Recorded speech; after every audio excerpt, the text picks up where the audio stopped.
আজকে আমার পাখিটাও উড়ে চলে গেছিল। যাবে নাই বা কেন? ওরা তো পাখি। ওরা তো আর ঘরে আটকা থাকতে চায় না। ওদের তো নিয়মই আকাশে উড়ে বেড়ানো। ওকে আমি ২০ দিন বয়স থেকে যত্ন করে এই পর্যন্ত বড় করেছি। ওর বয়স এখন ১.৫ বছর প্লাস। এত যত্ন করার পরেও ও আমার কাছে কেন থাকবে? আসলে দুনিয়ার মানুষই তো মানুষের কাছে থাকে না। মানুষকেও তো মানুষ কত যত্ন করে, আদর যত্ন করার পরেও বিশ্বাস ভেঙে চলে যায়। আর ও তো সামান্য একটা পাখি। আল্লাহ সহায় ছিল তাই ওকে আবার পেয়েছি। ও কিন্তু এই পর্যন্ত অনেকবারই উড়ে গেছে, কিন্তু আমার ভাগ্য ভালো তাই ওকে বারবারই পেয়ে যাই। অনেক দূর উড়ে চলে গেছিল, রাস্তায় গিয়ে থামছে। তখন আবার আমার ভাই রাস্তায় ছিল। ও সাথে সাথে পাখিটাকে ধরে ফেলছে।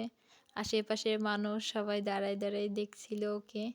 পাখিকে আমাদের এখানে সবাই চিনে। আলহামদুলিল্লাহ ওকে আবার পেয়ে গিয়েছি।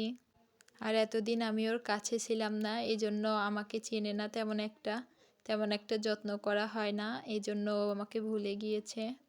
যত্ন করলে আবার আগের মতো ঠিক হয়ে যাবে।